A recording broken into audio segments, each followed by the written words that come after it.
Thank you so much, everyone, for being here. I'm so delighted to chair this panel. I'm a huge admirer of all the featured scholars. The title of this panel is Power Politics Within the Global South. It examines different types of interrelations, both past and present, that connect MENA and sub-Saharan Africa and scrutinizes the asymmetrical forms of power that both animate and are produced through these interrelations. Forms of interrelations include, but are not limited to, the movement of goods and peoples, systems of governance, investment, and resource extraction. I will introduce each of the speakers in the order that they appear. Our next speaker is Mustafa Minawi, who is an associate professor of history and the director of critical Ottoman and post-Ottoman studies at Cornell University. His first book, The Ottoman Scramble for Africa, Empire and Diplomacy in the Sahara and the Hejaz, was published by Stanford in 2016. His most recent book, Losing Istanbul, Arab Ottoman Imperialists and the End of Empire, was published in December 2022, also with Stanford. Thank you very much. It's really hard to come up after this. It's so amazingly relevant and interesting and exciting.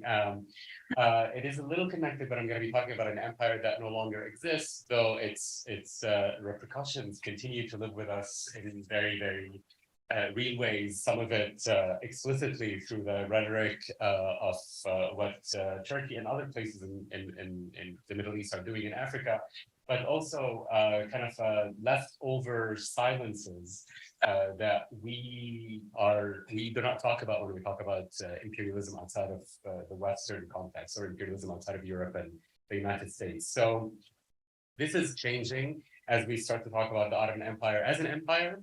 I mean, it sounds like it's really, it's obvious, but it's not. We talk about the Ottoman Empire usually as an Ottoman state, but we always think of it as an exceptional case. It is an exceptional case. However, the tools of empire were just as present in the Ottoman Empire as they were in other places, deployed in different ways, but we do nobody any favors by ignoring the fact that it was very much an imperial system. So what I did with the first book is try and kind of scratch the surface a little bit about what the Ottoman Empire was doing in the late 19th century in Africa particularly, and how they started rethinking their relationship to the continent. What I'm going to try and do in the next 15 minutes, that's why I'm talking so quickly, is try and talk about one aspect of it, that it's about the kind of how the empire comes home to roost. The concepts of race, but also the process of racialization that takes place at the end of the 19th century and the beginning of the 20th century in this particular form, that have very much to do with Ottoman presence in Africa, but very much manifest themselves in the metropole as well, is kind of what I'm going to try and concentrate on through an example. I used 2 travel logs over a period of 9 years to follow one Ottoman imperialist. He's an Arab Ottoman imperialist, and I'll tell you why his Arabness is important to this context as I go into it.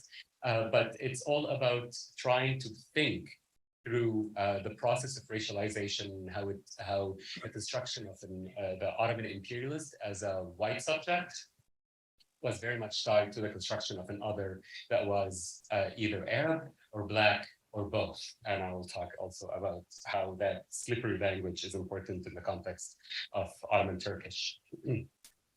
But before, what I noticed is that the paper that I posted does not kind of give you much context about the historical context in which I'm operating in. The person that I follow into Africa is someone who would have grown up, particularly like the most formative years would be when most of the Balkans were taken out of the Ottoman Empire. It was a big kind of psychological shock to an Ottoman imperialist, whether you are in Damascus or in Istanbul, and this sense of an encroaching European hegemony was very much something that someone that I'm going to be talking about would have had to live with and contend with. And that is probably something that most of you would know about the late Ottoman Empire, loss of land, the sick land of Europe, and all that fun stuff. But at the same time, they were not just standing around feeling bad for themselves. They were also thinking in expansionist ways. This is an interesting map that I got from Zahiri library in Damascus, from a textbook that was used in the military college in Istanbul, about how the Ottoman Empire envisioned its territories in Africa at the end of the 19th century, and how it argued for new colonial possessions that go all the way down to Chad. He is very much part of the person that I'm going to be talking about is very much part of the imperialists that really believed in the Ottoman imperial project, not just as a survival, as a way to survive, but also as a way of exerting their continuity as very much an imperial state that by definition has to expand to survive at the end of the 19th century. So, so what I'm going to do is I'm going to take you through his travelogues from when he went into the Northern Sahara. Thankfully, by then we do have also, he was a big fan of photography, and he took a camera with him everywhere he went. He is the dude in the middle, obviously. This is him on his way to the Kufra, but also I'm going to be talking about him going to Addis Ababa. The difference between how he describes himself and the people he's meeting along the way, whether it was in the Libyan desert, which I showed you earlier, or later on in Ethiopia, is something that I will focus on. I will do a lot of kind of digging into the language that is used, but more importantly, a language that he does not use when it obviously should be there. So at the risk of oversimplifying the debate, until recently, the knee-jerk reaction to any discussion of racism in Ottoman society was met with an argument for the exceptionalism of the Ottoman case amongst global empires. It is fair to say that any critical discussion of race, racialization, and racism have often been sidestepped or shut down as topics that were artificially superimposed on the Ottoman case by Western academics like yours truly, grappling with racism in their own backyard. Race and racism, however, played a role in the way the Ottoman imperialists like Sadiq Azimzadeh, I don't know if I have a picture of him, no, I don't, that's his son. Sadiq Azimzadeh, the dude in the middle, I had a much better kind of imperialist looking photo of him that I was going to put in. Anyway, Sadiq Azimzadeh, an Arab Ottoman imperialist, perceived himself and the world around him.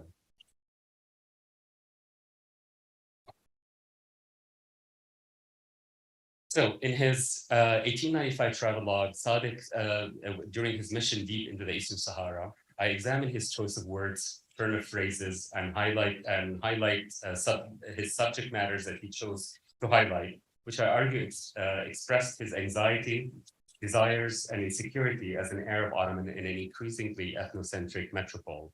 He and his family have lived in Istanbul for about 40 years by that time. He's very much defines himself as an Istanbulu, though the notion of Arabness is starting to creep into Istanbul in not very positive ways.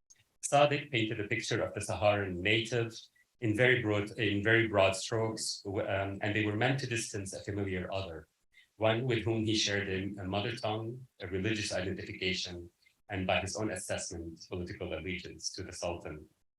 This trip was the second trip by Sadiq to Sahara, which he undertook on behalf of the Sultan following the Ottoman participation in the Conference of Berlin, which I cover in the first book, and what I call the Ottoman Scramble for Africa. It was in October 1895 that he left Istanbul to Kufra in the southeast corner of modern-day Libya. He carefully documented his journey and observations along the way, often in the manner of many European adventure travelers of that time, adding flourish and highlighting the exoticism of the Arabic-speaking nomadic people of the Libyan desert. His reference to them as the natives, and more often than not in one of two ways, either collectively as Orban or individually as Bedevi, and an exacting choice of terms, which once translated into when the travelogue is translated into Arabic, is dismissed, often simply translated as Arabs. Sadiq, an Arab Ottoman officer of the Damascene origin, paid much attention to not referring to those that he met in 1895 as Arabs, choosing terminology that allowed for what sociologist Pierre Bourdieu called a system of dispossessions. Sadiq created a two-dimensional rendition of another world that was colored by his particular social experience up until that point. He discursively constructed a seemingly distant and utterly exotic habitus not only unfamiliar to the reader, but seemingly unrelated to his own life. This was an important strategy for travel writers in general, and I argue was of particular importance for Sadiq in 1895. Okay. It allowed him to act as an outside observer who shared a frame of reference with the reader in the metropole, Istanbul, while acting as a subject matter expert, as a traveler that seemingly made forget this familiar other, who after all was also Arabic speaking, Sunni Muslim, subject of the caliph, just like he was. In other words, this form of discursive distancing created its own reality and did not describe one. Sadiq needed to express his understanding of himself, in this case, repeatedly, as Ottoman, urban, and Istanbulu, by discursively creating an exoticized other, native, desert-dwelling, Bedouin, Saharan. This allowed him to imagine an alternative world, an exotic discursive way of being, one that he could simultaneously observe, describe, and interpret on behalf of his Istanbul-based social circle.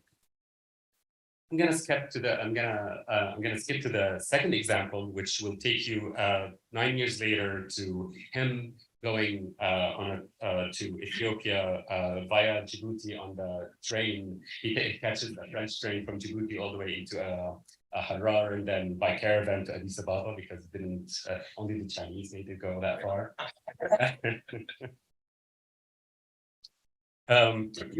So here I would like to delve into the second travelogue, which is his trip to Addis Ababa, in which the subject of appellation and identification gets more complicated as the issue of race as blackness versus whiteness in early 20th century enters Ottoman discourses.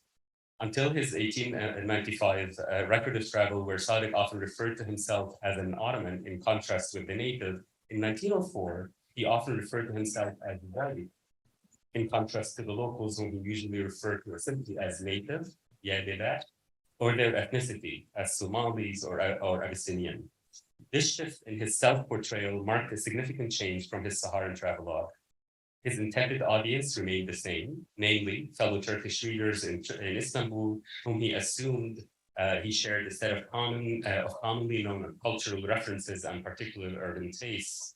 That meant that he did not have to explain or describe certain landmarks he made or cultural references he made, which only residents of Istanbul would have been familiar with. However, even though his audience remained Turkish language readers in Istanbul 9 years after his first travelogue, his dominant self-identification shifted from Ottoman to white. Literally, the opposite in Turkish, which is awkward in modern Turkish. And he assumed that his readers in Istanbul were also fellow whites. It is not a neat division here that I'm talking about between white and black. For Sadiq, it was always a doubling, disassembled image of being in at least two places at once that made the question of identity almost impossible to pin down. An Arab Ottoman imperialist place was necessarily a liminal one, and he constructed it in opposition to what he saw and experiences on his journey. He used the usual tropes of othering that one would find in European travelogues, dehumanizing Somalis, Ethiopians, or exoticizing all incidents to paint himself as part of another distinct white world. Race, as an official category, did not appear to be an explicit factor in how the Ottoman imperial government organized its population, whether on a collective or individual basis. The absence of race from the official archival records is one reason why racism in Ottoman society has been so understudied. With no state-sanctioned policies or empire-wide laws that explicitly discriminated against free people based on race, historians who are mostly dependent on the Ottoman state archives for sources seldom studied race or racism as a societal phenomenon. However, just because the state archives do not point towards state-sponsored discrimination does not mean that the Ottoman metropole was immune to global trends towards ethno-racial discrimination. If we take the Ottoman imperialists of Istanbul as part of the wider world of increasingly racialized notions, which were meant to justify some of the imperial policies, notions of race and ethno-racial discrimination can be observed in the day-to-day assumptions which show up in places like travelogues and newspapers that I kind of talked about here in the book. This is part of a book, obviously. But it is in the book, of course, I don't only talk about the travelogues, I put the travelogues in conversation with newspapers and state archives. I'm almost there. All of these things manifest themselves along the imperial frontiers, and however, I argue that even though people have talked about kind of constructing notions of difference along the imperial frontiers, the southern frontiers particularly, what I'm arguing is that what happens in the frontiers does not stay in the frontiers. Even though we thought people have studied it, me included, what I tried to do with this book and kind of hinted at in this paper a little bit is what happens when the same Ottoman imperialists themselves go back to Istanbul and have to live the same reality with the same ideology, but more importantly, when you as an imperialist yourself start to become the object of racialization. I don't want to say racial discrimination at the 19th century, in which notions such as Arabness start to become associated with a derogatory word that is also used to describe blackness. Arab and black are black. Sorry, let me make this more. The word Arab in Turkish, as Turkish speakers today know, is also the word for black. Usually not the word, one of the words that also means black in Turkish. However, a lot of historians try to say that association with that word came after World War I. What I trace in this book, and I really didn't get to do it today, is that word is part of a much larger world in which race is creeping in, and also Arabness is constructed as the otherness to Turkishness that is also coming in as a substitute for whiteness. A lot. I'm going to stop here. I'll answer any questions. Thank you very much. Our next speaker is Vita Bahudizadeh, who is an associate research fellow at the Mosavar Rahmani Center for Iran and Persian Gulf Studies at Princeton. Her first book, The Color Black, Enslavement and Erasure in Iran, is forthcoming with Duke University Press. It examines constructions of race, memory, and erasure through the lens of enslavement and abolition in 19th and 20th century Iran. So thank you all for coming, and thank you to the organizers for putting together this really wonderful and kind of conference. And thank you especially to Christian for saving all of our lives. So I don't have a slideshow. I was like, I'm not going to put a thing this again. But also to all the speakers, like it's been such an enriching day, and I'm really grateful to be in conversation with you all. So to speak to the panel title, Power Politics in the Global South, and to carry this theme of empire that my co-panelists will talk about, I'm going to talk about two examples, one from the British Empire in the Persian Gulf, and then one from the Constitutional Revolution in Iran, which is remembered as like an important moment for the Iranian nation state. So I want to talk about two stories of women named Khizran and Nargis from my book, The Color Black. And Khizran and Nargis each found themselves trapped and enslaved in Iran about 50 years apart. Khizran's story begins in Zanzibar in the mid-19th century and ends unresolved in Lenge, which is along the Gulf coast. And Nargis' story begins and ends in Tehran at the very beginning of the 20th century. In both instances, their enslavement was illegal, and yet their freedom depended on the social networks that they had found on their own. So Khizran's story comes from papers that are now held at the Greenwich Library, and Nargis is from a Persian memoir. And there are two legal and social boundaries that are critical to understanding these stories, both of which predate abolition in Iran, right? Abolition in Iran, like a blanket law, did not exist until 1929. So first in Iran, like other Muslim majority places that engaged in enslavement, there's a social and religious recognition that children of free men inherited their father's free status, regardless of whether or not their mothers were free or unfree. And then second, because Iran did not have a blanket abolition law until 1929, they did, starting in the mid-19th century, have decrees against the slave trade, the first of which was in 1848, and that's a royal decree that banned the import of enslaved people in the Persian Gulf. Enslavement in Iran really changed in nature during the late 19th century, as it became harder to enslave people and as enslavement became heavily racialized, where East Africans became the last population vulnerable to enslavement in Iran. This is very unusual because Iranians had basically enslaved anyone they could from around their borders. So in the late 19th century, this became the last population. They became recognized as exclusively Black. Again, this is unusual in Persian because Black had been used pretty broadly to describe South Asians, Africans, and everyone in between. East Africans became exclusively recognized as Black and Black as equivalent to enslaved.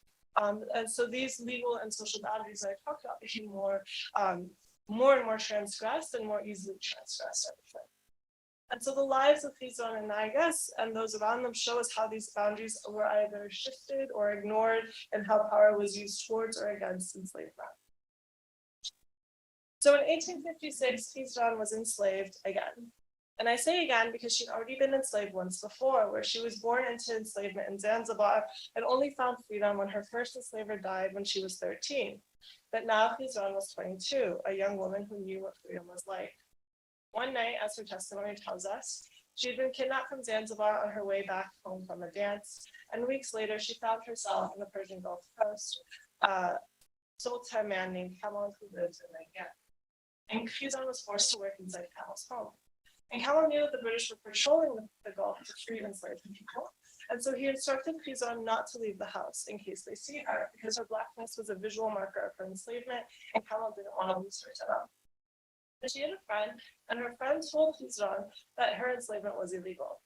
And so once Kamal left for a trip to visit his family in Basra, Khizan went to the British for help. And after listening to her testimony, they agreed with her that her enslavement was illegal, because in 1848, Iran had issued a royal decree that no one was to be trafficked or sold as enslaved by the Persian Gulf. And so when she had gone to the British, she had met with the representative, Mullah Ahmad, who took down her testimony. And he was the one who had agreed that her enslavement was illegal. So he arranged for her to be sent to the Free People's Depot in Basaidu by boat. And so a few days later, while she was waiting for this boat, Khizan shows up at Mullah Ahmad's office again. And this time with a 13-year-old boy she had run into on the streets of Langan. She introduced him as Waladi, and she said that he had also been smuggled into Iran on the same ship as her.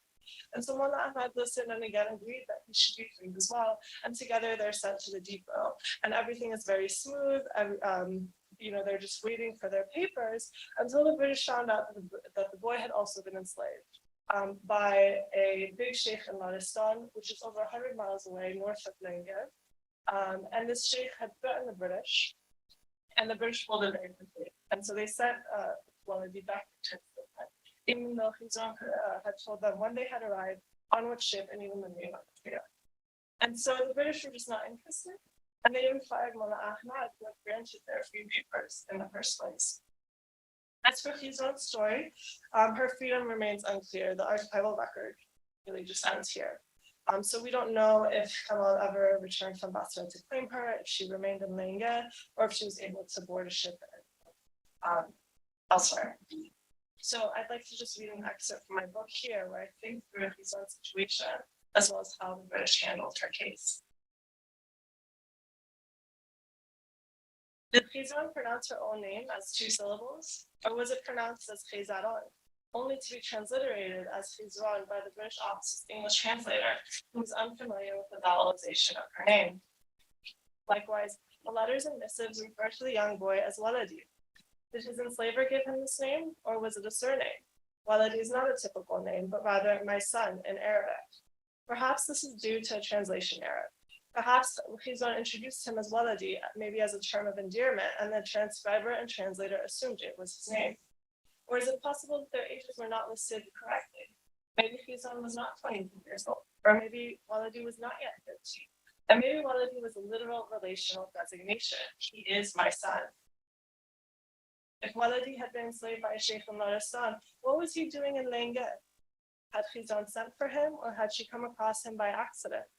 Or had Waladi also figured out that his enslavement was illegal, leading him to venture out and find a British office for his freedom? Our questions about the lives of Khizan and Waladi are endless, But like our questions about the many other testimonies now held at the British archives, they remain unanswered.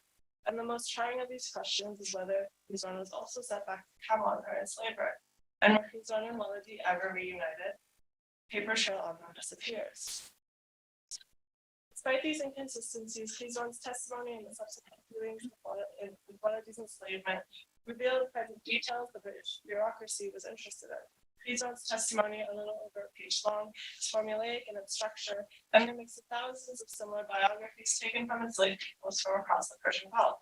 These testimonies were from those seeking freedom at the the British offices from the 1850s until the 1940s, either in Bushehr in southern Iran or in other port cities of the Gulf, Sharjah or Muscat. They begin with the heading "Statement by Name and Age." Sometimes the date is included in the heading, while other times it is not. The testimony, written as a first-person narrative, then begins with the individual's personal and family history, typically referring to the details about where they were born, who their parents were, how they were enslaved, who enslaved them, what their freedom was like, and finally, how they arrived at their agency and their request for a manumission certificate. Many, as Hopper notes, reveal precise knowledge of the geography of their homelands. And while some scholars have regarded these records as being in their own voices, i.e. in the voices of the enslaved, the available archival records are all in English, summarized translations from interviews likely taken in Persian, Arabic, Swahili. What's lost in these translations we do not know. Given the uniformity of these testimonies, we can assume any details not considered germane were excluded from the official transcriptions. Moreover, the testimonies taken for the Bureau lack references to motive details such as appearance, their emotional state, their comportment, or their dress. Was Khizwan calm as she advocated for herself and later again for Walidi? And had Walidi cried when he realized he would be re-enslaved? So the motivations behind the abolition of enslavement and the British presence in the Persian Gulf were not necessarily humanitarian, but rather political. And we heard Professor Hopper talk about that earlier today. And how the newly freed people were either shipped to other ports where many were guaranteed to die, or to these missionaries, which we so even in cases that people were waiting at the British offices for their papers to produce, they were engaged in cooking, cleaning, washing, and other domestic labor, i.e. replicating the same kind of labor that they were supposed to be escaping from. 50 years later, as these Africans had become the last dominant group of enslaved people in Iran, and Blackness had become so synonymous with enslavement that their visibility made them vulnerable to enslavement, even in situations that would have been illegal per Iranian norms. So in her memoir, Munusat-Dola narrated the story of a prominent merchant who bought a, quote, raisin-colored woman named Nargis for his wife during the Constitutional Revolution. Upon arrival to their home, she begged to be let go. And for 3 days and nights, she wept, crying that my mother was a nanny, i.e. enslaved. But my father was a free man, and I am not a slave.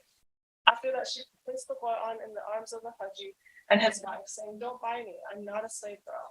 And the Haji's wife felt badly for Nargis, and she said, "Tomorrow when the slave trader comes back, when old Jafar comes back, we'll give her to you and we'll get our 80 toman back. And so you'll leave with her, but you hang back in the alley and you go into the next door house. That's the house of a mullah, and you sit there in refuge, in protest, in vest, which was very common during the Constitutional Revolution. Tell him what's going on. No one can kick you out of his home, right?" And so she went, she said, "I'm not a nanny, I'm free, they want to sell me, but my father was white. Here, today, and tomorrow, the day of judgment, I beg of you, don't let them sell me like a nanny." And so Nargis listened to the Haji's wife, and she did that. And the mullah did agree to provide her with safe refuge.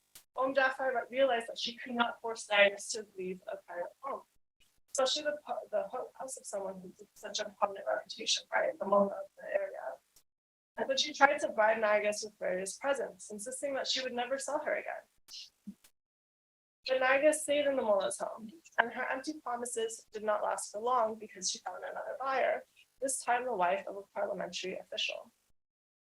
The official's wife agreed to buy Nargis, so another 80 toman were exchanged, and this time the official and his wife went to the mullah, asking him to release Nargis. He replied that Nargis had to be convinced to leave on her own terms. The official's wife went to Nargis, promising that she was like a daughter to them, that she would be taken care of, and if she would please leave with them. Nargis declined. Eventually, the official's wife convinced the mullah's wife to help trap her in exchange for a few golden bangles. And at this point, the mullah also gives in, and he even advises them on how to kidnap her. He suggests that they ambush Nargis en route to the public bathhouse. And this plot worked, and Nargis was kidnapped again for a second time. The official's home returned home with an enslaved Nargis. And this arrangement lasted for a few days until Nargis finally escaped to Haji Nana. And who was Haji Nana? She was a freed Black woman who had a network of freed women in Tehran who would help others find freedom. And although the official and his wife reported her missing to the local police force, Haji Nana's network proved strong, and her home had become a haven for Nargis, where she protected her while she sought her freedom. And with her help, Nargis went to the head of parliament, who deemed her enslavement illegal and gave her her free papers. So despite the sort of democratic aspirations of the constitutional revolution, which we hear about a lot in the early 20th century, the making of freedom and equality, Black women were still viewed as enslavable and vulnerable. And so in these two examples from Nargis and Hizran, I just want to think about sort of power politics and boundaries at play, and which boundaries were allowed to shift and which were not. Thank you so much. Very much. And now I have the great pleasure of introducing our discussant, who is Eve Trout Powell, Christopher H. Brown Distinguished Professor of History at the University of Pennsylvania. Her books include A Different Shade of Colonialism, Egypt, Great Britain, and the Mastery of Sudan, published by the University of California, and Tell This in My Memory, Stories of Enslavement in Egypt, Sudan, and the Late Ottoman Empire, published by Stanford. I'm just going to sit. So it's so lovely to see you all. And I first want to apologize that I wasn't here for any of the other panels. I really wanted to be, but I'm currently MESA president. And we had a board meeting today. So it's only because of MESA that I wasn't here earlier. So whatever your feelings are about MESA, we need all the support we can get. Anyway, and I also just want to say that it is actually a profound experience for me to be sitting at this table with these three scholars, one of whom was my student, and to have also in the audience Dr. Paraska Tolan, who I also helped to train. And so it's, some of you who are older know that this feeling of having your students outdo you is tremendous and fantastic. So and speak back to you, you know, so but anyway, so these papers are all phenomenal, as I know you can tell, and I hope you get the chance to read them in their entirety.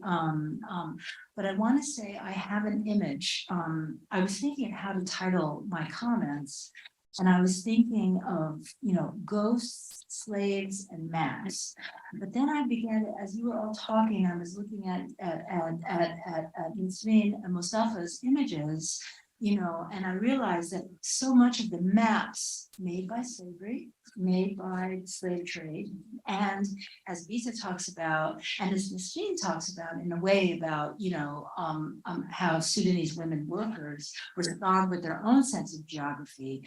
But because race is so difficult to place in this cartography, and how you kind of have an image of an empire based on these slave networks, et cetera, sort of, you know, ignited and burning in imperial denial of racism and racial, and yet those like the people, you know, Hizran and Nargis, and I'm not in any way calling them slaves, the women who are working, you know, in this Emirati farms, or, you know, Sadiq Azimzadeh, you know, are busy trying to create other kinds of maps and geographies, and which I find just really fascinating. So I just wanted to say that to sort of try to group all these papers, these three papers together. And then I wanted to add another question before I have my specific comments to each paper. And that is something that Mustafa Manawi will remember because we were together as part of his grand book tour in celebration of losing Istanbul, which is, and I will proclaim this everywhere, an absolutely stunning book. It's a beautiful book. And I don't mean to embarrass Mustafa. We were together at Columbia University, and Rashid Khalidi and I were both commenting on the book. And Rashid made a point that has stuck with me since then, and I want to actually create a conference about it, which is, no, you can't attribute, and Mustafa, correct me if I get this wrong, you cannot attribute the same kind of imperial damage, imperial force, imperial strength to any other empires except the British and the French. And both Mustafa and I, if I'm remembering correctly, were like, yeah, you can. And we were both like, when you bring it to Africa, yes, you can. But there are, it's still a question. And so I think these three papers go very far in sort of addressing that question. And I hope, Ms. May, this helps you as you formulate what you're talking about in terms of current empire making. Now to Mustafa, and Mustafa has heard me talk about this, and the more I read your work, just the more I enjoy it. But I wanted to talk to you about something that I think you brought up here more than you did at Columbia, which is the kind of the liminal space of Sadiq Azamzadeh. And this probably is where Rashid's question comes from. The subjectivity of colonial subjects is something that could, the subjectivity of colonialists themselves is probably very different between the British, the French, and the Ottomans. And then here you have someone upon whom the Sultan relied, all these offices relied, okay, but what was required of him was the creation of a new identity that was also difficult. I mean, I think what Mustafa hasn't told you is what this meant back in Syria to the other parts of the Azam family, not the Azamzadeh family, and what goes in a name in this way. And the maps that he created, but he's always hidden the map. And that might be part of the difference, his own intimacy with the creation of these maps is really quite fascinating. And I hope that we have time before this, before I end, that Mustafa can also show my favorite picture of the book, which is a picture of Sadiq Azamzadeh's children. And then there's this little black kid in the middle of the picture. And you see how the map goes into not only this picture, but so many of the people involved in slavery. And what Bita hasn't shown you, and I think it's quite ironic, but understandable that she didn't have a PowerPoint today, is that she is the master of visual imagery and how to read it. And how to read what it means for these children to be put into these pictures. And so, ending with Bita's work, I was so touched by the point about Khizran, or perhaps Khazairan, or about how she becomes, just her skin becomes a visual, stigma of Blackness. And how, you think about, there's a whole nother map we just don't really know yet that also exists in Turkey and Egypt, of where former slaves, how they negotiated all of this.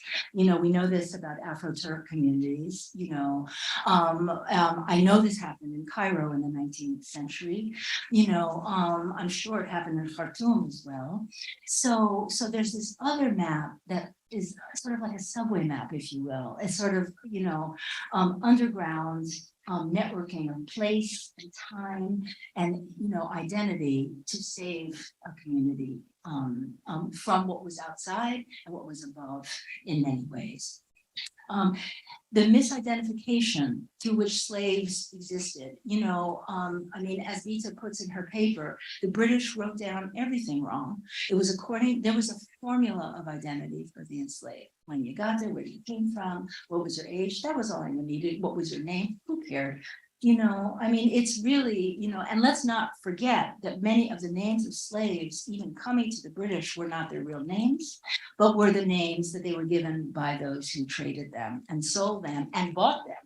You know, and so this whole question of naming is so complicated in and of itself. So these two women trying to situate themselves against even just this naming gives you a sense of the incredible obstacles towards actually standing in front of someone and saying, this is who I am legally myself, you know, is quite something. But I'm very grateful to Bita for this paper and for how she is ending this, because she ends on a note of optimism. And I am learning this. I'm half in history and half in Africana studies. And as Mustafa was talking about, you know, how many Turkish scholars in Turkey, you know, when they're looking at slavery, et cetera, they don't want to talk about race. And, you know, some, you know, you identify myself as a Western scholar, you know, who is beleaguered by her own racial history and the country in which she lives, you know, and I've often been accused of imposing my own sense of race, which I really, really try not to do, but, you know, and to have an open discussion with this. But what we don't talk about enough in Middle East studies and African studies, when we're talking about enslavement, when we're talking about continuing empire, when we're talking about forced migration, when we're talking about forced labor, is hinted at by both Nestle and Bita in how the workers on these farms, you know, quietly, you know, mess up things, you know, quietly become cogs in wheels, quietly, you know, but determinedly. And how we end on a note of optimism with details, you know, because there was another network. There were other possibilities that frankly were not open to many of the formerly enslaved. I was like, the word there. It's the Black joy we tend to miss, you know, in the way we are constructing Black history in Middle Eastern, particularly Middle Eastern studies. And I'll stop there. It's been a real honor and privilege to read your work, you all. Thank you. So what we'll do is, since we started 15 minutes late, we'll have the panelists respond to each comments for about 10 minutes, and then we'll take questions from the audience, and we will end at 5. Thank you very much for your very, very kind comment. I almost passed out. Like I literally had to keep my hands down. It's just like the blood rushed to my brain. Was I blushing? I was like, but I kept it together. Thank you. So it is very complex when we're talking about late 19th century, early 20th century. And I really want to emphasize this. My students up there, I keep telling them it's always about place and space. Place, space, and time. Be a historian. So I want to talk about what I'm talking about is late 19th century. It's a very specific moment in imperialism globally, but also how it operates in the Ottoman Empire. And when I'm talking about race and how it started to operate, it's not like race didn't exist before, people did not acknowledge it, but it's process of racialization that then had an impact that we are more familiar with in the West, or we talk about more in the West than people that are studying the Middle East do, is very much a product of late 19th century, early 20th century. And it's also at that time when, of course, Blackness and Arabness start to be constructed as otherness to whiteness. Right. So when I talked about the racialization during the Ottoman period, it was not about identifying people of African origin. It's about identifying self as white, like white, as a way, and I talk about it as a way of accessing something, kind of a trans-imperial class or a class of people that are allowed to colonize. How do you access it while maintaining your connection to two things? Ottomanness, which is still important, but also Islam. So how do you access it without saying we're European? They're not interested in the category of Europe as a hegemonic category, but they're interested in belonging to an imperial class that is that is working to justify their being imperial beyond the boundaries of traditional Ottoman Empire. So being part of this class of people from Arabic-speaking majority provinces that really flourish at the end of the 19th century under Abdulhamid's rule, Azanzadehs are only just a small portion of them. And that almost quick shift in which, you know how it is, like things happen slowly, and then they, yes, exactly. And what happens is that at the shift between as the Hamidian regime is ending and a new form of first, you know, what we call the Young Turk Revolution, and then CUP, and then the parliament starts to come in, and a new kind of definition of self for an Ottoman has to be constructed. Race suddenly becomes really important, and the notion of Arabness, not as a place of origin, but also as a non-Turkishness becomes very important. So all these people that very much were identifying with the center and have to consciously think about where they fit into not just a global order, but this new Ottoman order that was being constructed, which makes Azanzadeh one of those people who has to be conscious about where he fits, the perfect person to write about it, because he has to be consciously thinking about how he's describing others and then how he's inserting himself into this new world order that is emerging as both an Arab and an Ottoman. And because his place was so tenuous, because his existence starts to become liminal, you have to kind of think about it and write about it for it to exist. So that's kind of what I try to talk about. And if we have time, I'll talk about Bilal. Talking of names, his Iblatluk, which is a very specific kind of foster child that becomes very close to, I mean, he calls him Iblatluk, but he was brought from Sudan. But he never was in Sudan, as they refer to everything south of Sudan, actually, yes, to Sudan. So South Sudan and Ethiopia. And he's brought in, and they call him an Iblatluk because he's a child, which means a foster child, but in reality, it operates like slavery. But I'm more than happy to talk about him. And of course, he gives him a name. The name Bilal is a very common name that you usually name, you convert the child and you name him after the first muazzin, from Bilal. Anyway, I'm more than happy to talk about that if we have time. Thank you. I feel like I was so shocked by your introduction. I didn't really listen to your questions.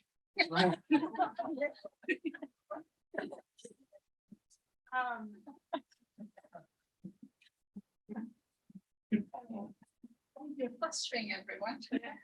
I really don't know. It's all love. I mean, I really do identify as this Western scholar who, when I was doing my fieldwork in Iran, I remember being told, like, we don't race, like, you're still American, right? And I was like, you literally have the documents. I could, I can show you the documents, just show me the documents. I mean, where do I begin? So this question of whether or not we're imposing our own sense of race in the Middle East is something I really grapple with, and I think it really, I really deal with it quite a bit in the book because it's so clearly not from the West. Like, there is something going on there that, sure, when the British come, it changes, but it's a dynamic category. And I track 70 years of how it's changing almost decade by decade, but they're using their own language, right? They're not using a British word, an English word for Black. They're using words that they are recognizable and legible to themselves for this for slavery. And I really liked how you talked about like the maps and the cartography, because the chapter that he's on stories in is actually called Geographies of Blackness and Enslavement. So there's definitely that there where like this their body, it becomes inscribed onto their bodies as extension of these maps.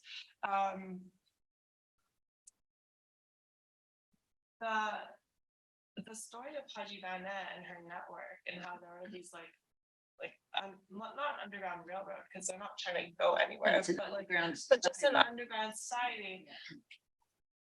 This memoir is the only written source I found on it. But when I was in Iran, I remember a scholar there telling me, he's like, oh no, there's like Kuche Haji Nana, there's an alley for Haji Nana. And so this neighborhood was known for her. And I spent so long trying to figure out on the map, like, where is this Kuche, where is this alley? And I couldn't, right? Because it's not, and so which geographies existed and which ones were erased and which ones were not meant to be found was also really interesting for me to think about.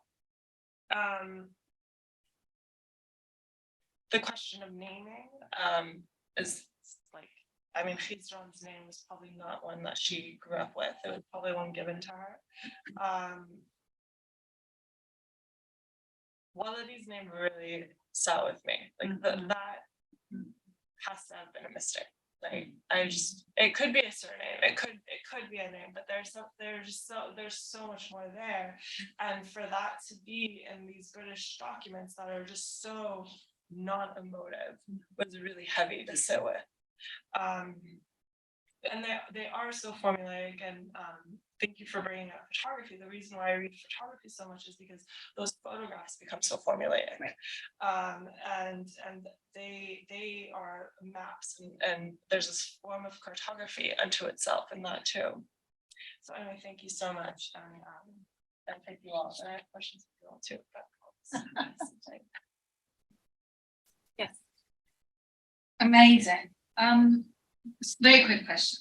This is a big question because you said everything happened slowly and then suddenly something happened. So what happened in those 9 years between when the racial designations changed? What was the catalyst, the trigger? And I was going to ask you a question of, in fact, I wrote an underground railroad about Haji Nana, but I'm curious about whether this was obviously in Tehran. So I'd be very curious about whether there were things like that, because I have heard stories like this in southern Iran, but they're like orally handed down, and I never paid enough attention to record them with my late father. And so there must be stories about people that helped people to escape. But it's very strange that given this self-satisfied nature of Iranians about lots of stuff, they don't have stories about how they were also very involved in abolition. Sorry, I say that as an Iranian. Maybe I'll collect a few questions. Yeah. I have a question for Mustafa. Are you worried about being accused of being an Arabist determinist? Yes. I want you to comment on that because, I mean, we talk about various forms of imperialism. We're talking about the colonialist expansionist variety when we talk about French and British imperialism. But, there's also a way a different way of looking at empires. Now, the Austro-Hungarian and to some extent also the Ottoman Empire as being could be conceived as sort of models of, living together, multi-ethnic and so on and so forth. And the moment that you're talking about, 1908-9 and following the, revival of the constitution, the parliament and so on, I mean, is a moment of potentialities.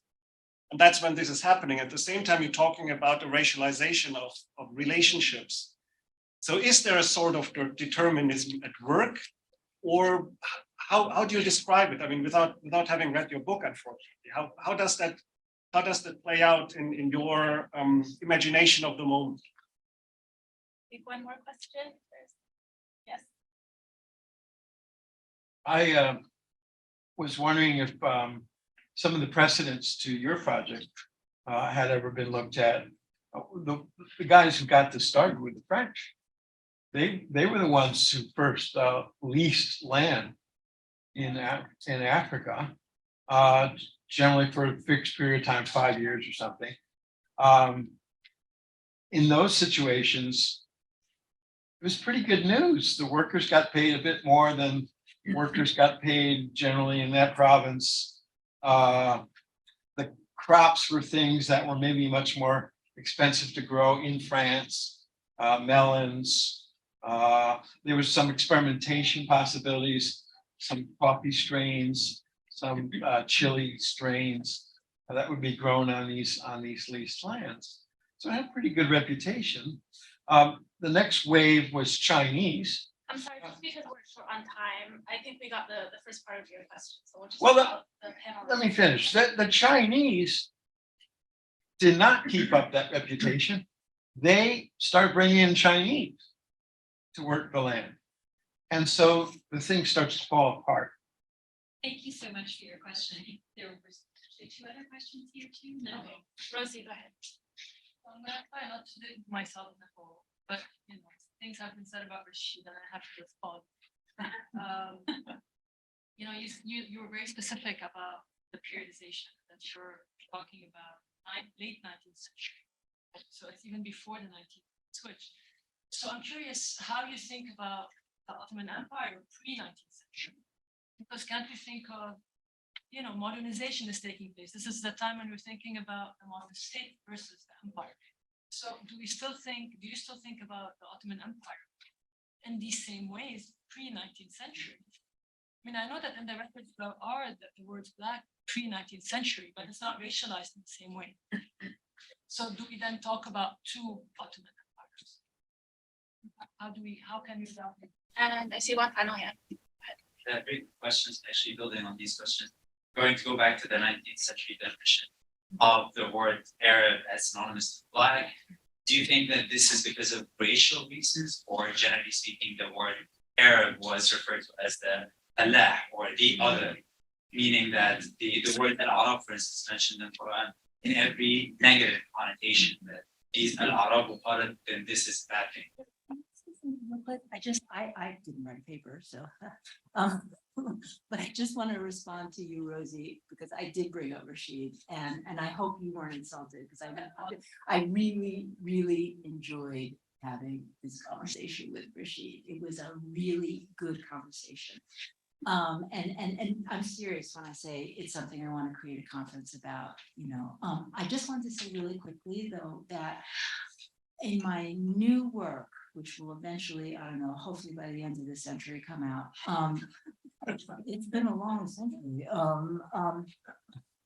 I'm beginning to debate whether it all happens in the 19th century. I'm beginning to think that there's a lot more going on in the 18th century that we haven't really thought about in terms of the Ottoman Empire and race, etc. And so I'm just throwing that out there to say that because the encounter with slavery goes back so much earlier, especially in the Nile Valley. And so I just wanted to throw that out there as a response to your very thoughtful question. And just very quickly, I just want to say to you, sir, Africa is not a country. And the French were not really involved in Sudan. They just weren't. They were kicked out of Sudan. I didn't say Sudan. No, I know, but she said they were involved in, and so I just wanted to, they weren't, this part is not France. And I just wanted to get that out of the way real quick. Thank you. All right, so there's 4 questions and I kind of forgot the first one. So I'm gonna start backwards and remind me once I get to the first one. All right, so because I was late, it seems like a lot of them are actually in many ways kind of addressing the same idea. So yes, there are infinite Ottoman empires. We give that privilege to when we're studying other empires, like you know, there are people that study like the French Empire from for 3 years, and then they teach that. But I'm not good.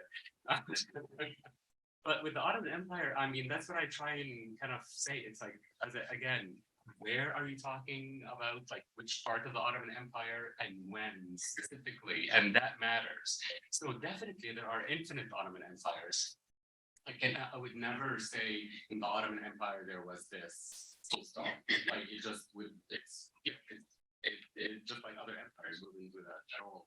But there is something about the late 19th century and the beginning of the 20th century which you hit on. I don't call it modernization, but what I do call it is of course there's like a long a century worth of centralization that is going towards what we think of as empire nation.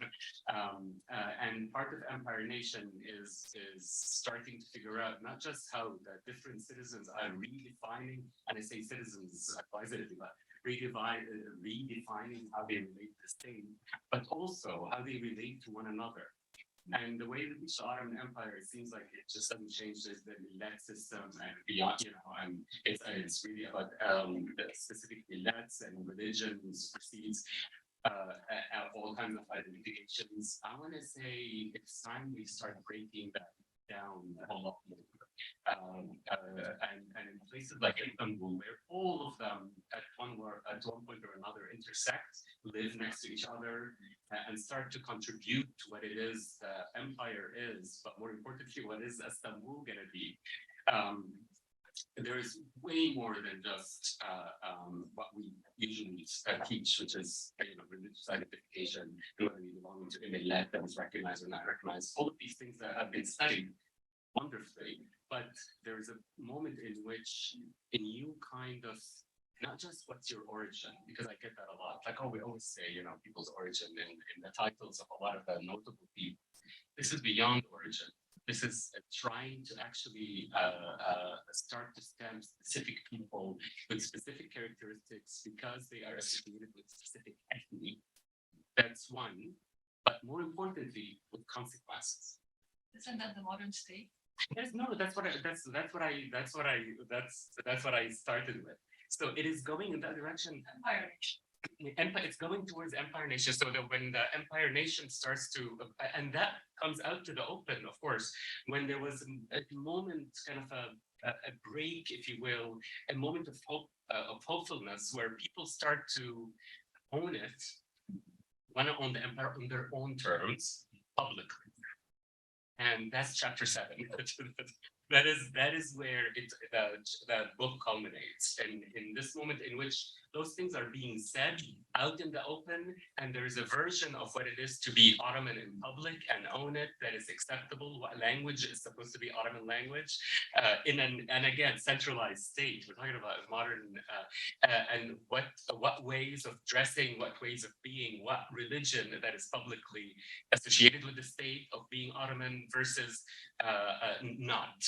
And people that are from the Arabic speaking majority, particularly since they are Sunni Hanafi, have a lot more